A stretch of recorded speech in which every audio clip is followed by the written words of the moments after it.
пешниҳоди шумост барномаи ахбори радиои Тоҷикистон. Дуруд дӯстони азиз. имрӯз сарвари давлат муҳтарам Эмомалӣ Раҳмон ва президенти Федератсияи Русия Владимир Путин суҳбати телефонӣ анҷом доданд. Нахуст Владимир Путин бо таманниёти беҳтарин сарвари давлати моро бо зодрӯзашон ва сарфароз гардиданашон бо ордени Федератсияи Русия барои хизматҳои шоён дар назди ватан дараҷаи 3 барои нақши назарраст дар таҳкими муносибатҳои шарикӣ, стратегӣ ва ҳампаймонии Тоҷикистону Русия, ҳамчунин таъмини субот ва амнияти минтақавӣ самимона табрик намуданд. ҳамзамон сарони давлатҳо доираи масъалаҳои робитаҳои байни давлатии ду кишвар ҳамчунин дурнамои рушду тавсияи онҳоро мавриди муҳокима қарор доданд. ҷонибҳо ҳамчунин атрофи ҷанбаҳои алоҳидаи ҳамкориҳои минтақавӣ ва масъалаҳои мубрами рӯзномаи байналмилалӣ мубодилаи афкор намуданд.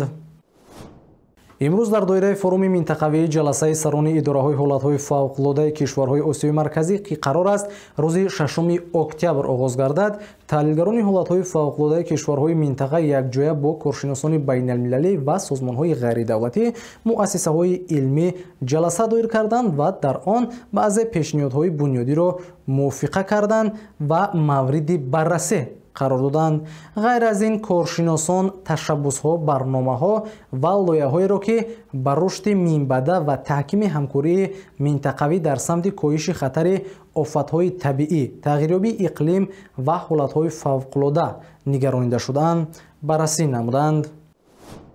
аз 5 то 15 октябри соли равон бо ташаббуси раёсати бозрасии давлатии автомобилӣ дар мувофиқа бо Вазорати корҳои дохилии Ҷумҳурии Тоҷикистон дар ҳудуди ҷумҳурӣ амалиёти истгоҳ гузаронида мешавад.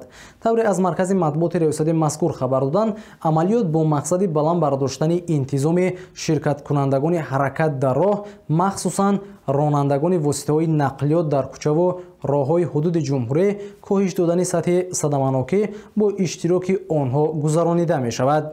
дар ҳолати ба қоидавайронкунӣ даст задани ронандагон аз ҷониби нозирони роҳ чораҳои зарурӣ андешида мешавад. дар муҷтамаи фарҳангии Аббосободи шаҳри Теҳрон маросими бошукӯҳи ифтитоҳии рӯзҳои фарҳанги Ҷумҳурии Тоҷикистон дар Ҷумҳурии Исломии Эрон бо иштироки шахсиятҳои намоёни сиёсӣ, фарҳангӣ, адабӣ ва аҳолии Теҳрон баргузор шуд. дар маросим намоиши аксҳо ва мусаввараҳо, ҳунарҳои мардумӣ, либосҳои миллӣ баргузор гашта, меҳмонони рӯзҳои фарҳангӣ бо меваҷот ва шириниҳои тоҷикӣ пазироӣ карда шуданд. дар рӯзҳои фарҳанги Ҷумҳурии Тоҷикистон, ки як ҳафта идома мекунад, намоишномаи театрӣ ва барномаҳои консертии ҳунармандони маъруфи тоҷик дар назар аст. хабаргузории Централная Азия иттилоъ додааст, ки аз оғози эълони сафарбаркунӣ тақрибан 1 миллион нафар Русияро тарк карданд.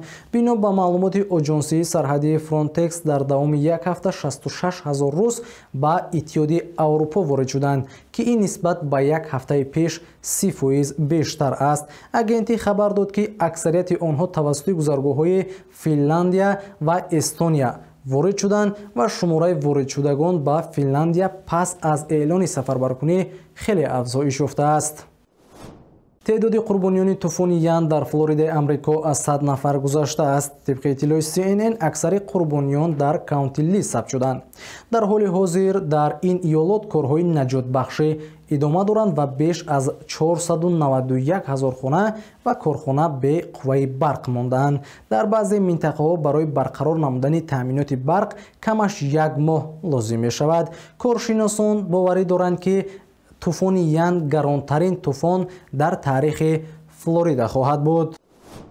дар доираи бозиҳои даври сеюми марҳилаи гурӯҳи Лигаи Қаҳрамонҳои Аврупо, бозигарони дастаи Интер футболбозони Барселонаро бо ҳисоби 1-0 шикаст доданд. гарчанде ки дар ин бозӣ футболбозони Барселона маҳорати баланд нишон доданд ва имкони бештари голзаниро доштанд, аммо барои онҳо муяссар нагардид то ин ки дастаашонро аз бохт наҷот диҳанд. бояд гуфт, ки дар мавсими имсолаи Лигаи Қаҳрамонҳои Аврупо Барселона 2 бохт ва 1 бурд дошта дар зинаи сеюми ҷадвали мусобиқот қарор дорад.